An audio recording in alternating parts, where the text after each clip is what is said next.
Due to the nature of the topic this morning, I will not be speaking. I'll just be tweeting my main points. So if you could get ready now. The way the schedule for the week is laid out, right? We start off in the beginning of the week with the sort of core theoretical issues in value theory, price theory, methodology, business cycle theory, and so on. And then as we move throughout the week, we tend to incorporate more applied, sort of applied or secondary topics. And this, of course, is one of them, right? The purpose this morning is not to generate new theory in the Austrian tradition, but rather to apply what we've learned so far in the week to a particular set of issues dealing with technology, particularly the economics of networks, economics of information, economics of technical standards, and related issues. You think, well, why have a lecture on that? Well, it turns out that within the last 10 years, maybe almost 15 years, there have been a lot of scholars and also popular critics who have looked at some important structural changes going on in the economy over the last decade or so, the rise of the internet in particular, and said, well, there seems to be an economic model of production or a model of economic organization in this new networked, knowledge-based economy that looks different from the model that was employed in, sort of the old economy, the manufacturing economy. So maybe some of those theories and principles developed not only by Austrians, but by other economists as well, don't apply anymore, right? That maybe the sort of stuff you learn in your basic economics classes, that's the analysis of the old economy, but the analysis of the new economy or the knowledge economy requires a whole different set of theories and concepts and tools. And we need to throw the old ones away and develop some new ones, right? Moreover, the kinds of policy prescriptions that Austrian economists and many other economists would make about the advantages of market competition and the drawbacks of central planning and so on, those don't apply either, right? So according to many of these critics, there's a new and more important role for the state in directing economic activity because of these new, technological characteristics. So I want to talk about that a little bit. What do people mean when they talk about the new economy, or sometimes they use the term the knowledge economy or the knowledge-based economy? Well, if you look around at Western economies, you see some interesting and somewhat novel characteristics, right? So, for example, everybody is interested in networks, right? The internet as a network of networks, social networking, Facebook and Twitter and so on. Firms being involved in loose collaborations with other firms, being part of a particular consortium or network of like-minded firms. They don't compete with each other in exactly the same way. They cooperate in certain different ways. A lot of people point to intangible rather than tangible assets as a source of value in the new or knowledge-based economy. Right, so the idea there is, well, in the old economy of the 19th century or most of the 20th century, the key to value and profit for a firm is, machines, factories, land, equipment, a big labor force, right, tangible resources. Now, they argue, you look at a company like, an IT company or a biotech company, and, they don't have a lot of physical plant, right? Their primary assets are intangible information, knowledge about proprietary business methods, intellectual property, the knowledge capital of their employees. So people say you don't need a big building, you don't need machines and factories anymore to be profitable and to create value. You need reputation, knowledge, information, positioning in a network, and so on. Intangibles are more important than they used to be.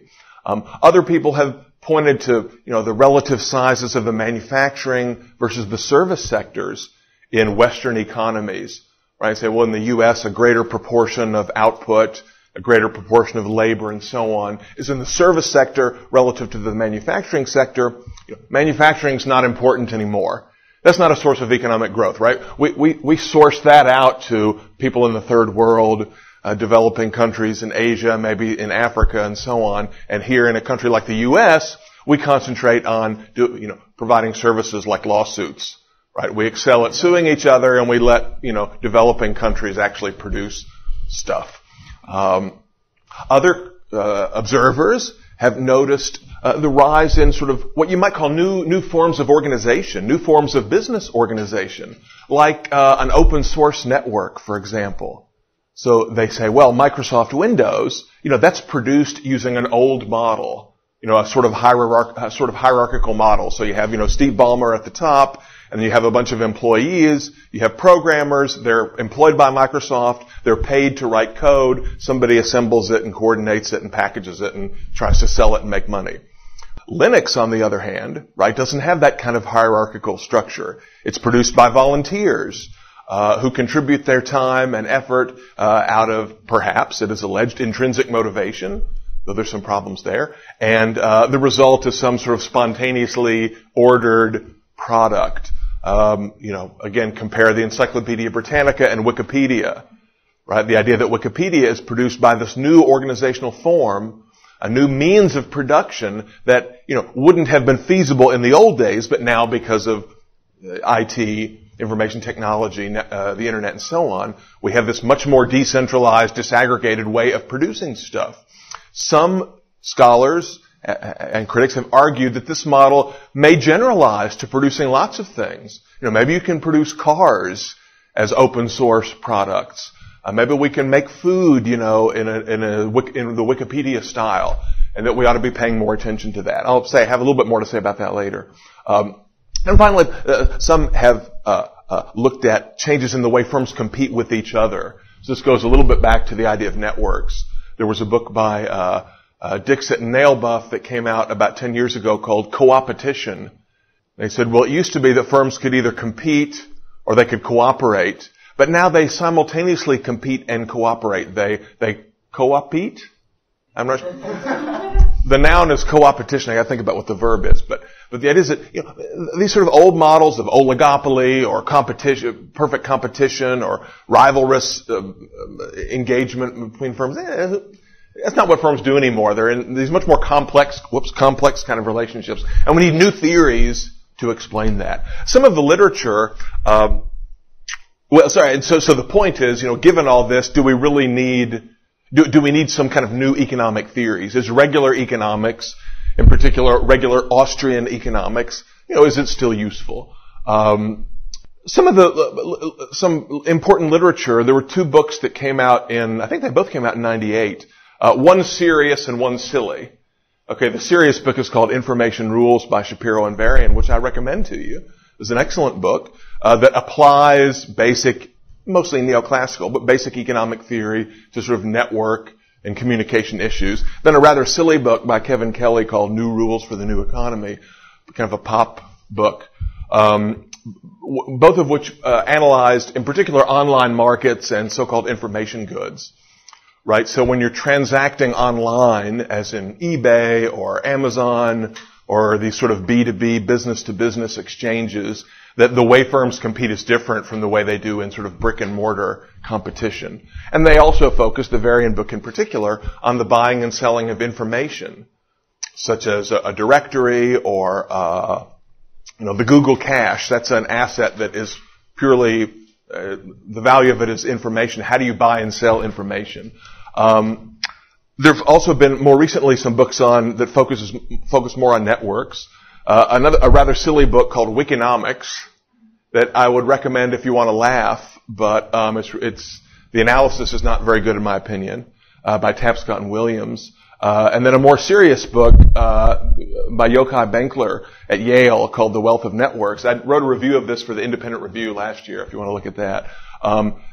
But these are examples of some of the literature that's asking these questions and making these challenges and critiques.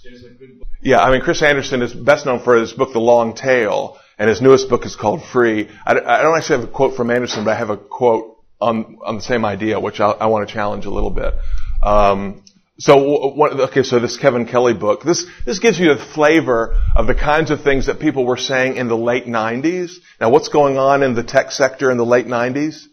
Boom, right? So this is before the crash of the tech bubble. So Kelly says, the very best gets cheaper each year. Okay, well, some of that may be true. This rule of thumb is so ingrained in our contemporary lifestyle that we bank on it without marveling at it. But marvel we should, because this paradox, although he hasn't identified a paradox yet, this paradox is a major engine of the new economy. These are my highlights here. Through most of the industrial age, consumers experienced slight improvements in quality for slight increases in price. That's probably true. But the arrival of the microprocessor flipped the price equation. In the information age, consumers quickly came to count on drastically superior quality for less price over time.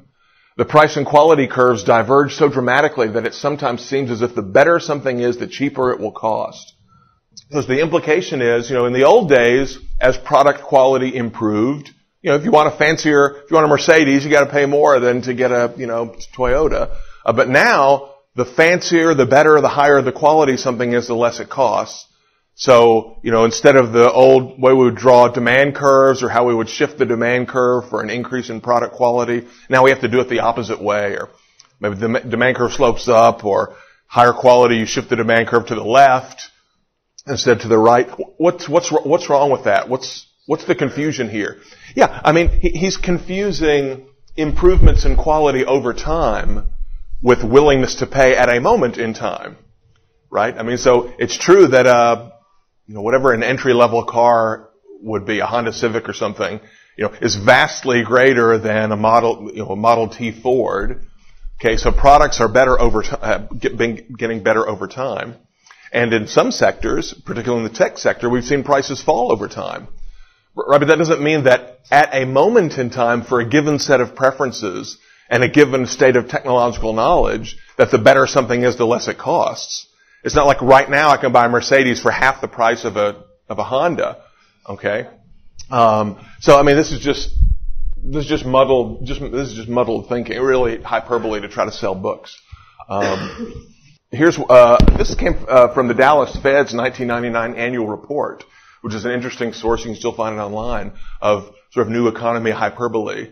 And these are serious, thinkers supposedly who are writing this.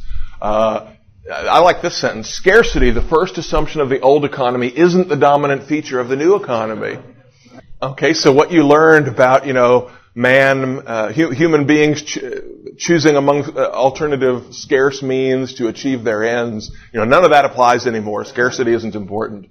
Many of today's markets are awash with goods and services. Well, that is true. Do we have an infinite number of goods and services? Not the last time I checked. Sellers compete aggressively for buyers. They discount. They cut costs. They expand markets. Yeah, that's all true, but I wouldn't exactly throw out scarcity when I went and did my economic analysis. Here's another one of these quotes about the, increasing returns. Increasing returns to scale pervade the new economy. We'll talk about that a little bit.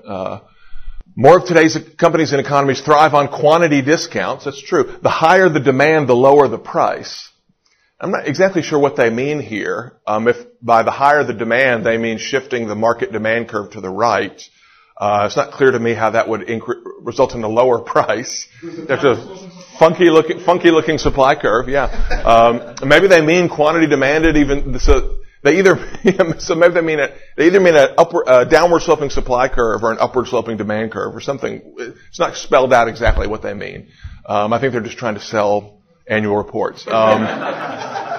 Decreasing returns to scale dominated the old economy, so producing more goods and services pushed prices up. Well, again, it's true that there are increasing returns to scale for the production of many goods and services.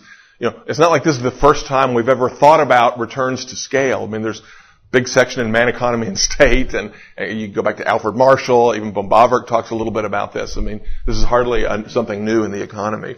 Which brings me to sort of one of my first points about, all the stuff that's new, is it really all that new?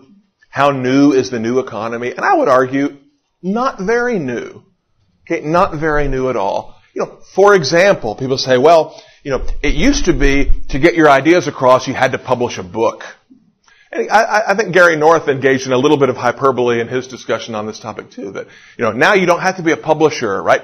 You don't have to be McGraw-Hill. Anybody can publish their stuff on the web. You can blog your stuff. You can tweet your stuff, whatever. Well, that's true, but, if you think of, the American Revolution, for example, and the amount of propaganda, in the neutral sense of the word propaganda, that was distributed by pamphlet, by, the town crier, through informal meetings and so on. So, it's always been the case that people have had means of distributing information at low cost by writing letters, by distributing cheap, low-cost pamphlets and so on.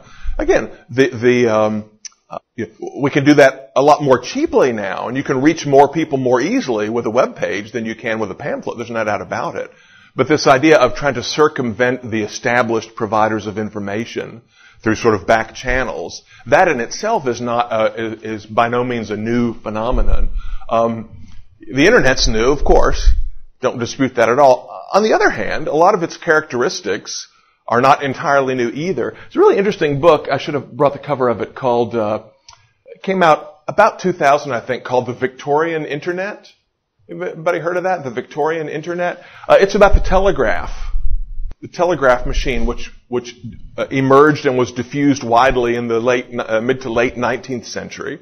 It's a fascinating book because the emergence of the telegraph network brought with it a lot of the exact same characteristics as that we saw with the emergence of the Internet. And all these sort of crazy statements people are making about the end of scarcity and so on, they were making them back then too. They were saying, well, the telegraph has completely revolutionized society. It's changed the way we interact with each other. Distance no longer means anything. Now you can communicate. Old information gatekeepers are no longer important. There's a whole discussion in the book about the sort of the geeky subculture of the telegraph. Telegraph operators, they had nicknames, they communicated with each other, they had the equivalent of bulletin boards and, their own language, and it's really very interesting. But the idea of a diffuse communications network is not brand new either. Before the Yahoo directory or the Google archive, we had the phone book and we had guidebooks and maps and all kinds of other products that are designed to list and describe and characterize information. Okay, I'll talk a little bit more later about so-called information goods, right? So people say, well, if you're selling information, that's totally different from selling tangible goods and services. Yeah, but we've had information goods around for a long time. They're called books. Okay, and when you buy a book, you're typically not just buying the paper. You're buying the information that is contained within the book. We know a lot about how you buy and sell books and other sources of information. There's been a lot of attention in the innovation literature to the adoption and diffusion of various kinds of information technology. Mainframe computers and then personal computers and now, cell phones, PDAs, the growth of networks like Facebook and Twitter and so on. And, there's a lot of attention to these adoption curves, a famous so-called S-curve that characterizes the typical pattern of adoption for something new like this. In the beginning, not many people use it. There are a few early adopters, and then there's some momentum built. And then all of a sudden everybody's using it, and there's only a few people left who aren't using it. Think about Facebook, right? It completely follows this sort of a pattern, and now we're way up here apparently on the Facebook tail. And I'm told that, maybe you guys I'm told that for people under 30 are not using Facebook anymore. It's like people over 50 who are the major adopters now. And I guess if you're young, you don't want to be in a social network that your grandma is also on. So people are switching to something else. Typically this is it's either the accumulated production of the thing, if it's like a PC, or it could be the number of users. Right? It's some measure of how widely this thing has penetrated the market. Interestingly enough, there are a lot of studies in the history of innovation looking at old technologies like electricity, right? When electricity began to be available in the late 19th, early 20th centuries. The automobile, refrigerators, washing machines, telephones, VCRs. If you plot their adoption rates, they look almost exactly like the adoption rate curves that you find for these new innovations. It's the idea that something new comes along, and there are a few enthusiasts who try it, and then gradually a few more people start to use it, and then there's this cumulative effect, and everybody starts using it, and then within a short period of time, almost everybody has it. These older innovations were adopted in almost exactly the same way. Okay, so this is hardly a new phenomenon that we don't know much about. The Benkler book, called The Wealth of Networks, he focuses a lot on this kind of Wikipedia model, what he calls commons-based peer production. Right, so it's commons-based in the sense that the output, the intellectual property is not owned by a particular firm or a particular individual. Right, it's like the commons, as you know the phrase tragedy of the commons, right? Something that's sort of owned collectively. And it's mostly produced by peers in sort of horizontal relationships, not subordinates and superiors, but rather it's, peer-to-peer kind of production. And Benkler emphasizes, or he claims in the book, that this model of commons-based peer production is he doesn't claim it's brand new, but he claims it was never very important before. Now it's becoming much more important, and maybe it will end up being the dominant production model in lots of other parts of the economy as well. I mean, right now, right, despite a lot of excitement and attention or even hype over things like, Linux and Wikipedia and so on, I mean, that's a pretty small part of the economy, right? The vast majority of goods and services are produced by the old model and so-called old model, and Benkler thinks that the new model will eventually possibly take over. Well, I mean, this idea of commons-based peer production, I wonder if Benkler has ever read I, Pencil by Leonard Read. Okay, I mean, what is the market if not a giant kind of commons-based peer production network? Okay, it's not technically open source in the same way, but I mean, the whole idea of the coordinating properties of the market, right, in Read's brilliant essay, I, Pencil, which if you've never read, of course, you should read it, 5 or 6 times in a row, explains how individuals who are largely anonymous to each other, who they don't know each other, none of them has the objective of producing, the pencil, but their actions, the actions of thousands, even millions of people interact and coordinate in such a way that even something as simple as a pencil, right, has thousands and thousands of steps and subcomponents and components of those components and inputs to those inputs and so on, and it's done without any central planning, without any central coordination. Well, commons-based peer production is really just another version of that. Okay, a little bit more about information. There are a lot of misconceptions about how information is bought and sold. I mean, the first thing to emphasize, right, is that information is a consumer good, just like any other consumer good. Why is that? Because remember, what we buy and sell is not, sort of information in some broad generic sense. No, what is bought and sold on the market is specific discrete units of information that are embodied in something. Okay, so if you subscribe to a newspaper, you're not buying information. You're buying the newspaper and whatever bits of information are contained within it, right? And, with information, you can choose to consume more of it or less of it. You evaluate marginal units of information according to your preference scale. You can decide to purchase or not to purchase them. So, at root, information is not all that different from other consumer goods. Now, on the other hand, it does have some sort of interesting properties. We'll talk about in just a second. I mentioned before, information goods aren't new. We've been buying and selling them for centuries. I mean, if you paid to attend Mises University, you'd be buying an information good, right? Now, on the other hand, the production of information goods is a little bit, it has some unusual properties that are worth studying. Not revolutionary in my judgment, but still interesting. The main production feature, right, is this idea that, there's sort of a high fixed cost and a low variable cost of production.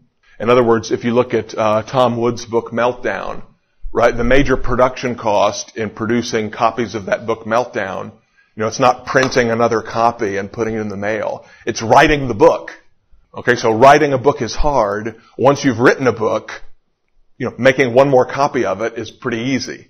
Okay, so software is another great example of that, right? And people have argued that, it's hard for Microsoft, for example. How are they going to make money selling their software, selling Windows? Okay, so, they have to spend gazillions of dollars to hire the programmers to write the code. But once the code is written, the cost of producing just one more copy of Windows is, almost zero if you just download it. If you buy it on a CD, the cost is like 20 cents. Cost of production to stamp the CD or whatever. I guess there's like $5 worth of paper packaging, though, that goes with that 20-cent CD. But anyway, the point is, if you think about firms producing goods and services and pricing them according to the marginal cost of production, then if you're, with these high fixed cost, low variable cost products, you're not going to make very much money, right? You have to charge more than the marginal cost of production to be able to cover that fixed cost of writing the code in the first place. So people say, well, we need a whole new production theory to account for this. Well, we have lots of ideas about how goods that have these characteristics can be produced. There's a lot of price discrimination, for example. Different versions of products that are, that cost about the same to produce, but are aimed at different segments of the market with different demand elasticities. Right? So, a lot of software you can download the basic version for free. If you want the pro version, you have to pay $19.95 for it or something like that. That's a way of segmenting the market into different groups based on willingness to pay, elasticity of demand, and so on. There's a lot of two-part pricing, right? So two-part pricing is like, well, maybe you pay one price sort of to get in the door, so to speak, and then another price for using marginal units of the good. Classic example of that is like an amusement park where you pay one price for admission to the park, but then you have to pay for the rides. Some parks you have like tickets. You have to have a certain number of tickets per ride, right? So that's a way of capturing the willingness to pay of people just to get in the park, but then sort of discriminating among different attendees based on how much they want to ride the rides. Okay, so you see a lot of that in software in particular. That you give away the base unit for free, and then you try to make money selling complementary products and services like Acrobat would be an example, right? Or Flash. Anybody can download a Flash player or Acrobat Reader, but to get the software to generate content using Flash, or in some cases Acrobat, you have to pay to get that to get that part. It's true that there is. These products are characterized by increasing returns, no doubt about it. And that often gives market incumbents kind of a competitive advantage in relation to newcomers. Okay, right? And the idea is like, if I wanted to compete with Google as a search engine, right? It would take me a long time to build up the database, the cache that Google has to compete head to head, let's say, in selling my services to advertisers. Right? Because Google is already there, because it accumulated this large cache of information before I did, it has an advantage to me in the market. It can charge advertisers a higher rate than I can. Or to look at a consumer-based model, if I wanted to create an operating system, right? Microsoft has already incurred the expenditure to design Windows. So now I have to design my own operating system and compete with Microsoft in selling it. Well, Microsoft can price additional units of its product lower than what I can price mine because it's already made the investment in the code. Okay, it has some pricing flexibility that I lack. To make a long story short, in markets characterized by strong increasing returns, it's advantageous to be the first mover. Typically, there are strong first mover advantages. Therefore, incumbents, in many cases, have strategic advantages over new entrants.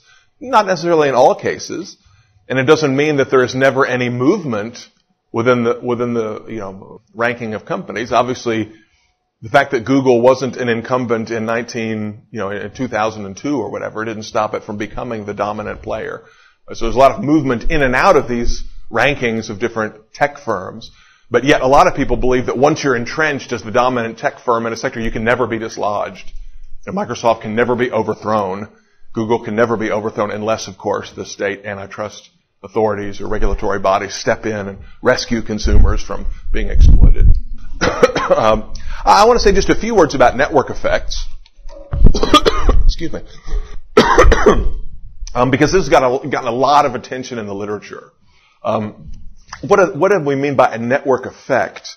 Well, this is a very specific characteristic of markets in which people are connected through a network in some fashion.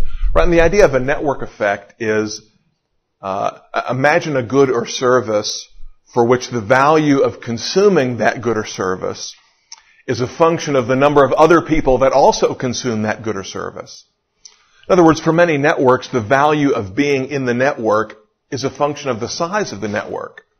Okay, I mean, you don't want to be the only person in the world to have Facebook.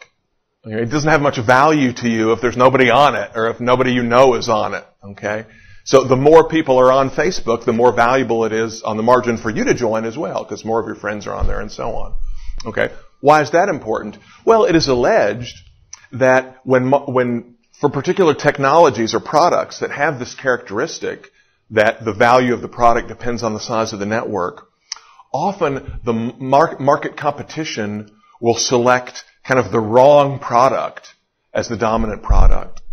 The wrong product is the dominant product. How so? Well, if you imagine, suppose there are two social networks, Facebook and MySpace. Let's assume that they're both brand new. Each one has just one user, the founder. Okay, so you come along, you want to join a social networking site, and you know that there are two sites, Facebook and MySpace, each of which has one user. So, and assume that you're completely indifferent between them as far as what the interface looks like. All you care about is you want to be on the one that has the most people on it. Right? So they both have one person, so maybe you just flip a coin, and let's say it comes up Facebook, and so you join Facebook. Okay, then the next person comes along, same situation. Now there's two people on Facebook, one person on MySpace. So that person says, well, I'd rather be on the network that has two people instead of one. So that person joins Facebook as well. Third person comes along, same thing. Fourth person, fifth person. All of a sudden, several rounds later into this process, Facebook has this huge network and MySpace still just has one guy. Okay? It's hypothetical, right? But notice that the fact that Facebook, in this example, ended up being the dominant social network, not because it was better somehow than the other one, not because it had better features or higher quality, it's just a coin flip, right? A purely random event led one product to be widely adopted and another product to be abandoned or shunned. Okay? So a term that's used in the literature is path dependence, meaning that markets that are characterized by strong network effects, you get these path-dependent processes where the market kind of ends up going down one path where one particular technology emerges as the dominant technology, not because it's better, but because of some random events or some idiosyncratic features. And once you get stuck on that path, it's very difficult to get out of it. Right? In other words, now there's 1,000 people on Facebook and still just one person on MySpace. Right? Maybe the 1,000 people would be just as happy on MySpace as on Facebook if the whole 1,000 were to switch. Right? But it's very difficult to coordinate getting 1,000 people to switch from one network and use another network all at the same time. Right? But you don't want to switch just by yourself. You don't want to switch unless everybody switches.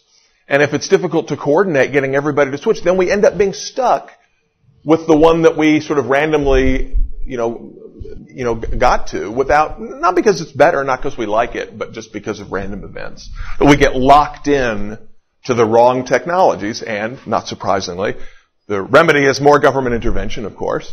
Right? This is supposed to be taken as an example of another way in which the market fails, okay, by the critics. So the critics say, well, you've got externalities and monopoly and all these other public goods as examples of market failure. Here's another one.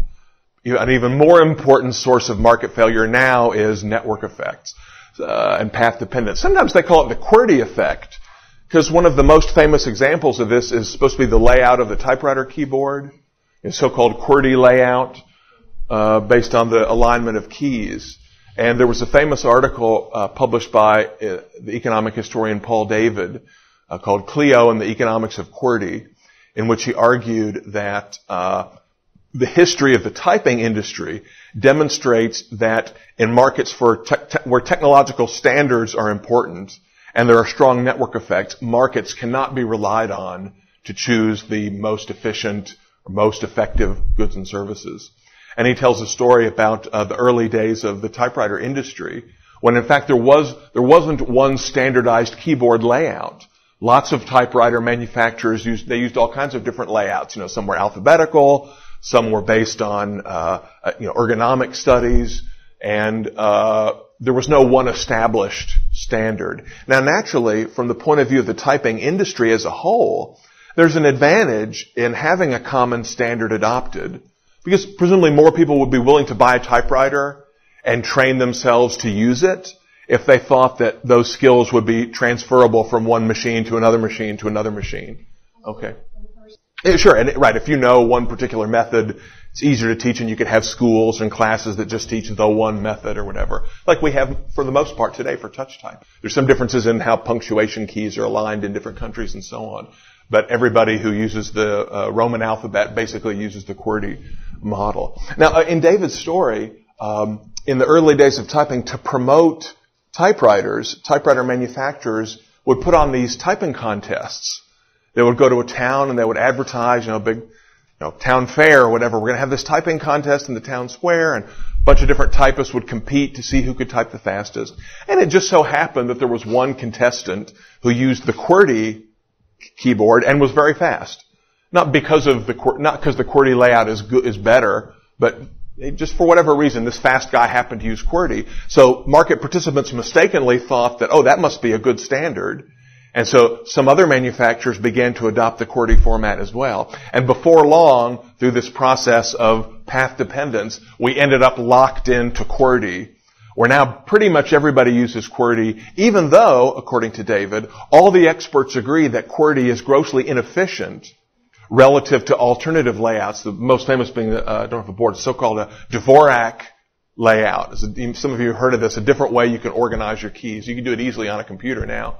And they say, well, the Dvorak keyboard, you can type faster with fewer errors, because the keys are laid out according to frequency of use. I mean, if you think about QWERTY, some of the things people don't like about it is, your left thumb isn't used at all. Your right thumb does a lot, and your pinkies do a lot. With the return key, and they say, well, the pinky's small and weak. The pinky should do less. The thumb should do more, and there are different ways you can align the keys to make it faster. Other examples, I'll come back to QWERTY in a second. Some of you may remember the early days of the video cassette recorder. There were two competing formats. The one that emerged as the dominant format that we still have today, for those of you who know what a VCR is, looks like this, VHS.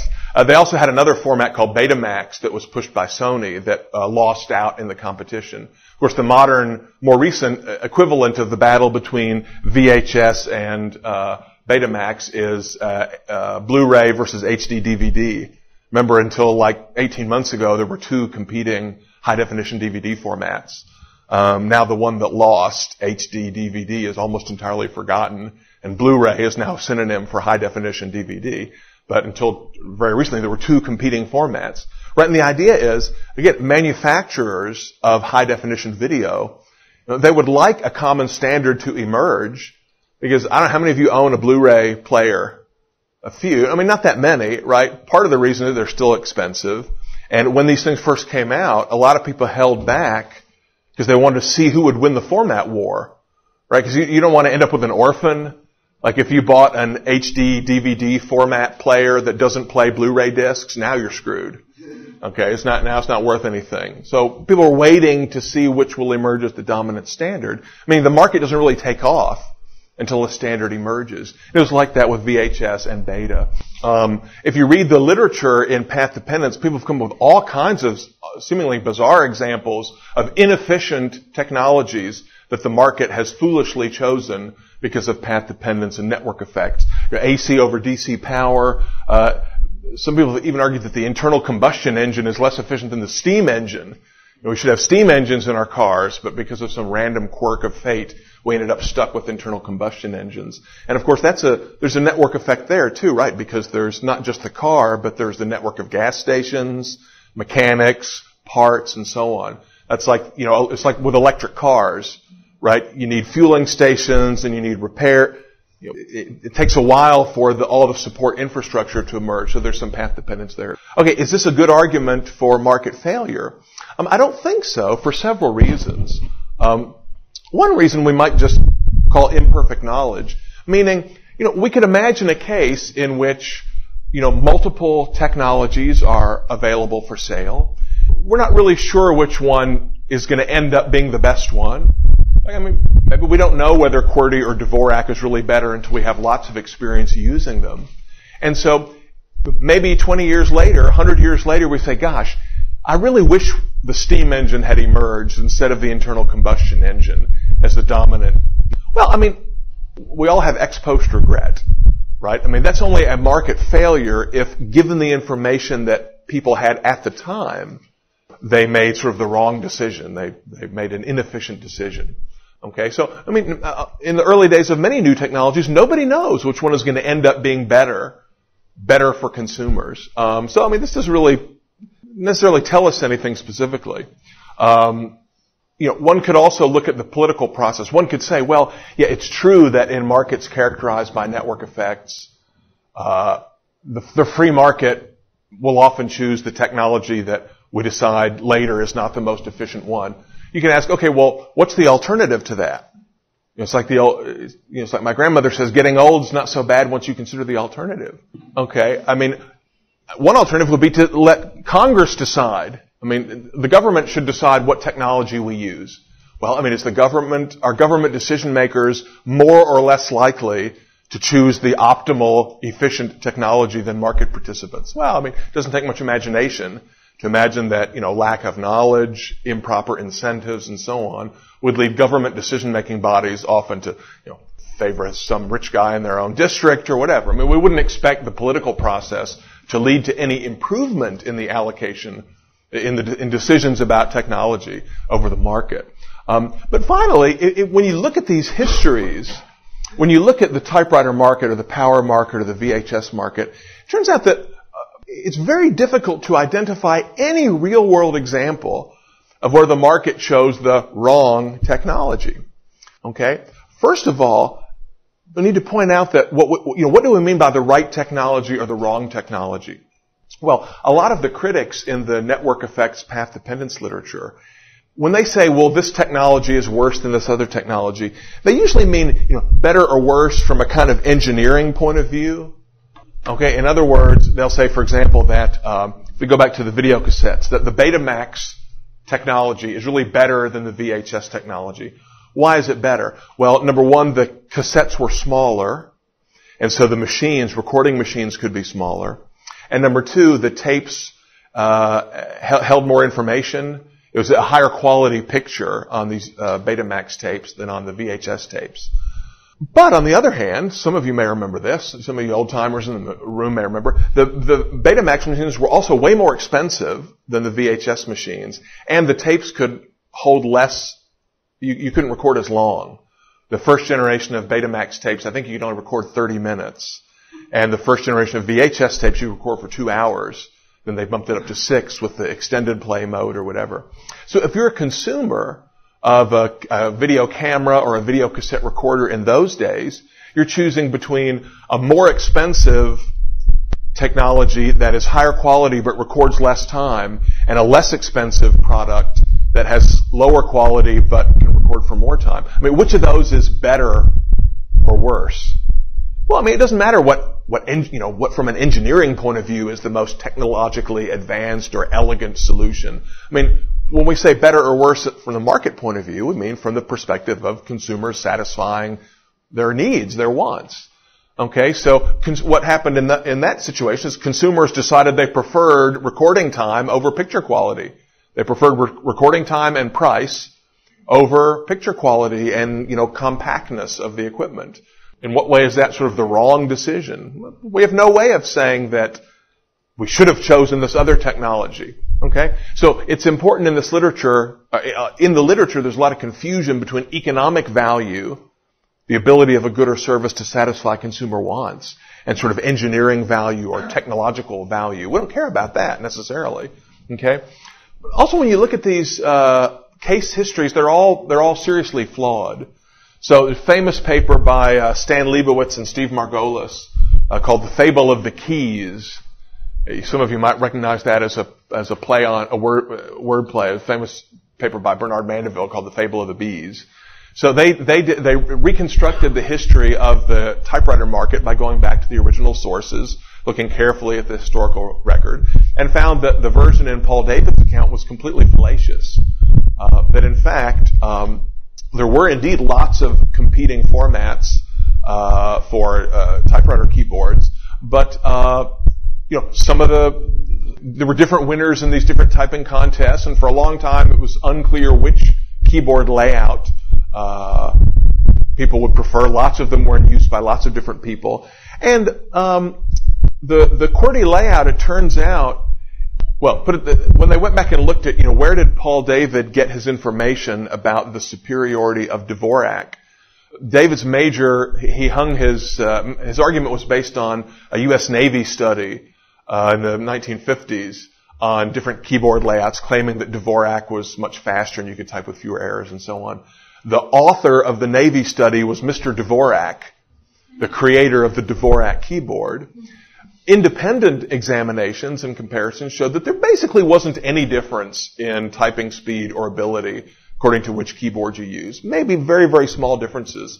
But the way ergonomic experts say that basically any keyboard layout is just as good as any other. The only differences are some of them you can learn faster than others. But a skilled typist can type about the same speed with about the same number of words per minute on pretty much any keyboard layout once they've learned them. So the point is, there's not a thing wrong with QWERTY relative to the alternatives. Okay. Same thing we just talked about the VHS and beta example, AC, DC, all these other things, right? There are no obvious examples of where the technology that emerged ex post was actually inferior when looked at objectively from the point of view of its ability to satisfy consumer wants. Okay, some of you Mac evangelists are probably bristling right now, but in the Q&A period we can talk about Mac versus PC, and I'll try to convince you that the Wintel platform is every bit as efficient or effective as the Mac OS, and that the reason for the Wintel platform being dominant is not purely inefficient network effects, but that there are good reasons for it. Okay? Yeah. Can you hold it off for just a minute? Because it's I just want to do one more slide and then I'll open it up for questions, but because we're close to the end. I want to talk just very, very briefly about the internet, only to make one or 2 points, because I've got a piece on Mises.org about this that you can look at, that a lot of free market economists have pointed to the internet as sort of the quintessential example of spontaneous order. An example of how the free market, with the absence of state intervention, can produce this magnificent product, service that we all use. And I'm a little bit of a skeptic of that story, only because I think that story underestimates the degree to which the state was involved in the basic architecture of the network, right? I mean, the internet didn't emerge spontaneously on the free market. Its origins lie in Defense Department projects of the 1940s and 1950s. So it was the Defense Department and the RAND Corporation and some universities on federal research grants that were trying to design a network that would accomplish various objectives. The one that a lot of you have probably heard about is this idea of, being able to survive a nuclear attack, right? So the basic architecture of a decentralized node-oriented network in which there's not just one path to get from, Los Angeles to New York, but rather a piece of information, a packet of information can travel a lot of different paths over different nodes before it's reassembled in its final destination. And one of the arguments for this decentralized, what they call a packet switching network, is that then you could make the network less vulnerable to a nuclear attack. There wouldn't be one central node or central trunk that the commies could take out with a nuclear bomb. There's also attempts to develop technologies that would allow mainframe computers to be time-shared among different users. People around the country could remotely log in to one of these big mainframes and run programs and so on. But the point I'm making is that even today, there's a sense in which we're burdened by the basic architecture of the network that was not designed by market participants seeking to earn profits and satisfy consumer wants, but rather seeking to achieve particular political, military, defense, or research-related objectives. Okay, there was nothing commercial about the early history of the Internet. Now, of course, since the mid-'80s, when the commercial part of the Internet took off by jumping on top of the basic infrastructure that was already there. My claim is not that state intervention somehow generated the totality of the Internet that we have today, only that there's a surprisingly strong role for that early state intervention, and that it's a bad thing, right? That there's a certain kind of a path dependence that is harmful in this sense. One of my favorite quotes is from this thing called the Netbook, which is kind of an unofficial open source history of the Internet. There's this remarkable passage written by some network enthusiasts. They say the current global computer network has been developed by scientists and researchers and users who were free of market forces. Wow, isn't that great? Because of the government oversight and subsidy of network development, these network pioneers were not under the time pressures or bottom line restraints that dominate commercial ventures. Therefore, they could contribute the time and labor needed to make sure the problems were solved. In other words, these early network pioneers were free from the constraint that whatever they produced had to satisfy consumer wants, right? Therefore, they produced a particular architecture that satisfied their wants and the wants of their federal funders. Is that good or bad? Well, it's not clear. And I think when we talk about the marvel of the Internet and its example as spontaneous order and so on, we have to be very careful not to commit the broken window fallacy. Right? I mean, my conjecture is in the absence of the Defense Department's, absence of DARPA, the RAND Corporation, and so on, we probably would still have a decentralized computer network of some kind, but it might be very different from the one we have now, right? And if it actually did emerge on the market, my conjecture is it would be better than the one we have now. Okay? I mean, remember, packet switching is good for certain uses, but it's not necessarily optimal for other uses. And some of you remember the earliest days of trying to do audio and video 10 years ago, even 5 years ago. The quality was very poor, herky-jerky and so on. That's because packet switching networks are not optimized for real-time communication. They're optimized for delayed communication. Because if you're sending an email and it takes a few extra seconds for this one packet to arrive and this other packet to arrive and them to be reassembled into the final message. It doesn't really matter. Okay, but for Skype or for real-time video, those lags can be important. Fortunately, we have compression technology that has, and of course, higher speed broadband that has rendered some of those problems less of a big deal than they used to be. But you can imagine, look, there were non-internet networks. Any of you guys remember, CompuServe or the original AOL, these dial-up networks that originally were not connected to the internet at all, and that sometimes added a connection to the wider internet. We could imagine a private for-profit network for for people at home, or commercial networks within companies that might have eventually emerged to become something like the internet today. It would be vastly superior to the one we have. I have prepared some remarks on intellectual property, but we don't need to do that because you already heard all that from Kinsella. Okay, some more IP stuff. So, the bottom line is that the information technology sector does have some interesting and unusual characteristics. Information goods, network effects are clearly important, though they're not really new. But the basic laws of economics, what you learn in Menger, boehm-bawerk, Mises, Hayek, Rothbard, and so on, they still apply. Okay, we don't need a new body of economic theory to handle these new phenomena. The basic edifice of Austrian economics still works plenty well. Thank you.